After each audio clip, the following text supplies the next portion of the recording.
ನಮಸ್ತೆ ನವಕರ್ನಾಟಕ ಟಿವಿಗೆ ಸ್ವಾಗತ. ನವಕರ್ನಾಟಕ ಟಿವಿ ಜನಪರ ನ್ಯಾಯಪರ. ನೀವಿನ್ನ ನಮ್ಮ ಚಾನೆಲ್ ಸಬ್ಸ್ಕ್ರೈಬ್ ಮಾಡಿಲ್ಲ ಅಂದ್ರೆ ಈ ಕೂಡಲೇ ಲೈಕ್ ಮಾಡಿ, ಶೇರ್ ಮಾಡಿ, ಸಬ್ಸ್ಕ್ರೈಬ್ ಮಾಡಿ, ತಪ್ಪದೆ ಬೆಲ್ ಐಕಾನ್ ಕ್ಲಿಕ್ ಮಾಡಿ. ಸುಮಾರು ದಶಕಗಳಿಂದ ನೆನೆಗುದಿಗೆ ಬಿದ್ದಿದ್ದ ಹಾಗಲವಾಡಿ ಕೆರೆಗೆ ಹೇಮಾವತಿ ನೀರು ಹರಿಸುವ ಯೋಜನೆಗೆ ಚಾಲನೆಗೆ ಅವಕಾಶ ಮಾಡಿಕೊಟ್ಟ ರೈತರು, ರಾಜಕೀಯ ನಾಯಕರು, ಅಧಿಕಾರಿಗಳು ನೀರು ಹರಿಸಲು ಹರಸಾಹಸ ಪಟ್ಟರು. ಇಬ್ಬರು ಅಣ್ಣ ತಮ್ಮಂದಿರು ಆದ ಅಪ್ಪಣ್ಣ ಹಾಗೂ ಚಿತ್ತಣ್ಣನ ಯಕ್ಕಲಕಟ್ಟೆ ಸರ್ವೆ ನಂಬರ್ 58ರಲ್ಲಿ ಆದ ಜಗಳದಿಂದಾಗಿ ಕೋಟ್ಯಾಂತರ ರೂಪಾಯಿ ವೆಚ್ಚದ ಕಾಮಗಾರಿ 100ಕ್ಕೆ 90 ಭಾಗದಷ್ಟು ಮುಗಿದಿದ್ದರೂ ಕಾಮಗಾರಿ ಸುಮಾರು ದಶಕಗಳಿಂದ ಸ್ಥಗಿತವಾಗಿತ್ತು. ತುಮಕೂರು ಜಿಲ್ಲಾ ಉಸ್ತುವಾರಿ ಸಚಿವರು ಆದ ಪರಮೇಶ್ವರ್ ಹಾಗೂ ಶಾಸಕ ಶ್ರೀನಿವಾಸ ಸಹಕಾರದೊಂದಿಗೆ ತುಮಕೂರು ಜಿಲ್ಲಾ ಕಾಂಗ್ರೆಸ್ ಉಪಾಧ್ಯಕ್ಷ ಶಂಕರಾನಂದ ನೇತೃತ್ವದ ತಂಡ ಗುರುವಾರ ಸ್ಥಳಕ್ಕೆ ಆಗಮಿಸಿ ರೈತರು ಆದ ಅಪ್ಪಣ್ಣ ಹಾಗೂ ಮಕ್ಕಳು ಮತ್ತು ಚಿತ್ತಯ್ಯ ಮತ್ತು ಮಕ್ಕಳೊಂದಿಗೆ ರಾಜ್ಯ ಸಂಧಾನ ಮಾಡಿ ಸಮಸ್ಯೆ ಬಗೆಹರಿಸಿ ದೀರ್ಘಕಾಲದಿಂದ ನಿಂತಿದ್ದ ಕಾಮಗಾರಿ ಮುಂದುವರಿಸಲು ತೊಂದರೆ ಮಾಡದಂತೆ ಮನವೊಲಿಸಿದ್ದಾರೆ. ನಂತರ ಸುದ್ದಿಗಾರರೊಂದಿಗೆ ಮಾತನಾಡಿದ ಶಂಕರಾನಂದ, ಹಾಗಲವಾಡಿ ಕೆರೆಗೆ ನೀರು ಹರಿಸುವಲ್ಲಿ ಶಾಸಕರ ಹೆಚ್ಚು ಆದ್ಯತೆ ನೀಡಿದ್ದು ಈ ವರ್ಷ ಕಾಮಗಾರಿ ಮಾಡಿಯೇ ತೀರ್ತೀವಿ. ಈ ವರ್ಷವೇ ಹಾಗಲವಾಡಿ ಕೆರೆಗೆ ನೀರು ಹರಿಯಲಿದೆ.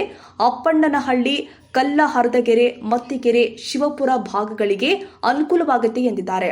ಸಣ್ಣರಂಗಯ್ಯ ಮಾತನಾಡಿ, ಕೆನಾಲ್ ಕಾಮಗಾರಿ ಅಂತ್ಯಗೊಂಡಿದ್ರೂ ಕೇವಲ 300 ಮೀಟರ್ ಕಾಮಗಾರಿಗೆ ತೊಂದರೆಯಾಗಿದ್ದು ಶಾಸಕರು ನಮ್ಮನ್ನ ಸಮಸ್ಯೆ ವಿವರ ತಿಳಿದು ಬಗೆಹರಿಸಲು ಹೇಳಿದ್ರಿಂದ ರೈತರ ಮನವೊಲಿಸಿದ್ದೀವಿ. ನಾಳೆಯಿಂದಲೇ ಕಾಮಗಾರಿ ಪ್ರಾರಂಭಿಸಿ ತೊಂದರೆ ಕೊಡುವುದಿಲ್ಲ ಅಂತ ಅಪ್ಪಣ್ಣ ಮಕ್ಕಳು ಹಾಗೂ ಚಿತ್ತಣ್ಣ ಮತ್ತು ಮಕ್ಕಳು ಹೇಳಿದ್ದಾರೆ ಎಂದಿದ್ದಾರೆ.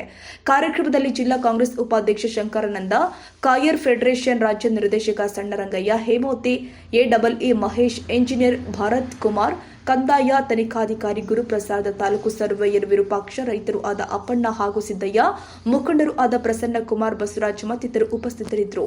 ಮೋಹನ್, ಎಂಎನ್ ಕೋಟೆ, ನವಕರ್ನಾಟಕ ಟಿವಿ. ಇವತ್ತು ಏನೀಗ ಅಪ್ಪಣ್ಣ ಹಾಗೂ ಅವರ ಅಣ್ಣನ ಮಕ್ಕಳು ಮಧ್ಯೆ ಏನು ಸಮಸ್ಯೆ ಇತ್ತು ಈ ಒಂದು ಕೆನಾಲ್ ವಿಚಾರವಾಗಿ, ಆ ವಿಚಾರನ ಇವತ್ತು ಸುಸೂತ್ರವಾಗಿ ಬಗೆಹರಿಸಿದೆ. ಏನಾಗಿದೆ ಅಂದ್ರೆ ಇವತ್ತು ಖರಾಬ್ ಜಮೀನು ಹಳ್ಳ ಇರೋದ್ರಿಂದ ಇವ್ರದ್ದು 10 ಕುಂಟೆ ಖರಾಬ್ಗಿಂತ ತೆಗೆದಿದ್ರೆ ಅದು ಖರಾಬಲ್ಲಿ ಹೋಗ್ತಾ ಇರೋದ್ರಿಂದ ಇವ್ರದ್ದು 2 ಎಕರೆ 20 ಕುಂಟೆ ಇವ್ರ ಅನುಭವದಲ್ಲಿದ್ದಾರೆ. ಯಾರು? ಅಪ್ಪಣ್ಣಾರು 2 ಎಕರೆ 30 2 ಎಕರೆ 30 ಕುಂಟೆ ಅವರಿದೆ. 2 ಎಕರೆ 20 ಕುಂಟೆ ನಿಮ್ಮ ಅಪ್ಪನ ಹೆಸರು ಚಿತ್ತಯ್ಯ ಮಗನಿಗೆ ಭಾಗ ಕೊಟ್ಟಿದ್ದಾರೆ. ಆಮೇಲೆ ಅದರಿಂದ ಎಕ್ಸಸ್ ಜಮೀನು ಇರೋದ್ರಿಂದ 2 ಎಕರೆ 20 ಕುಂಟೆ ಇವ್ರು ಪಾಣಿ ಕುಂಡ್ರಸಂಗು ಅವರು 2 ಎಕರೆ 30 ಕುಂಟೆ ಕೂರ್ಸೋ ಥರ ವ್ಯವಸ್ಥೆ ಮಾಡಿ ದುರಸ್ತಿ ಮಾಡ್ಕೊಡೋದಕ್ಕೆ ಕಂದಾಯ ಅಧಿಕಾರಿಗಳು ಇದೇ ಸ್ಪಾಟ್ ಇದ್ದು ಹಾಗೂ ಎಡಬ್ಲ್ಯೂ ಅವರು, ಸೆಕ್ಷನ್ ಆಫೀಸರು ಎಲ್ಲ ಬಂದಿದ್ದಾರೆ. ಈಗ ಇನ್ನು ಮುಂದೆ ಯಾವುದೇ ಕಾರಣಕ್ಕೂ ಕೆನಾಲ್ ತಕ್ಕೊಂಡು ಹೋಗೋದಕ್ಕಂತೂ ಪ್ರಾಬ್ಲಮ್ ಇಲ್ಲ. ಈ ವರ್ಷ ಹಾಗಲವಾಡಿಗೆ ನೀರು ಹರಿಸೋದು ಶತಸಿದ್ಧ.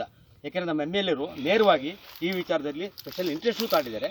ಅದೇ ರೀತಿ 2 ಪಂಚಾಯತಿಲಿ ಇವತ್ತು ಕೊಳೆ ಬಾವಿಗಳು ಇನ್ನದಾಗಲಿ ನೀರಿನ ಮಟ್ಟ ಅಂತರ್ಮಟ್ಟ ಭಾಳ ದುಸ್ಥಿತಿಯಲ್ಲಿರೋದ್ರಿಂದ 100 ಬೋರ್ ಕೊರೆದಿದ್ದಾರೆ, ನೀರುಗಳು ಸಿಗ್ತಾ ಇಲ್ಲ. ಈ ವರ್ಷವೂ ಯಾಕೆಂದರೆ 16 ವರ್ಷದಿಂದ ನೀರು ಹೋಗ್ಬೇಕಿತ್ತು ಹಾಗಲವಾಡಿಗೆ, ಹೋಗಿಲ್ಲ. ಈ ವರ್ಷ ಹರಿಸೋದಂತೂ ಶತಸಿದ್ಧ. ಅದಕ್ಕೆ ಇವರು ದೊಡ್ಡ ಮನಸ್ಸು ಮಾಡಿ ಅವರು ಒಪ್ಕೊಂಡಿದ್ದಾರೆ, ಅವರು ಒಪ್ಪಿಗೆ ಕೊಟ್ಟಿದ್ದಾರೆ. ಇನ್ನು ಮುಂದೆ ಸುಸೂತ್ರವಾಗಿರುತ್ತೆ.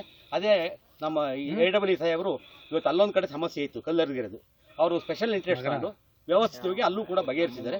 2 ಕಡೆ ಸಮಸ್ಯೆ ಇದ್ದಿದ್ದು 300 ಮೀಟ್ರು ಎರಡೂ ಬಗೆಹರಿದಿದೆ. ಈ ಹಾಗಲವಾಡಿ ಜನತೆ ನಿಶ್ಚಿಂತಿತೆ ಇರ್ಬೋದು. ಈ ವರ್ಷ ಖಂಡಿತ ಹಾಗಲವಾಡಿಗೆ ಬಂದೇ ಬರುತ್ತೆ.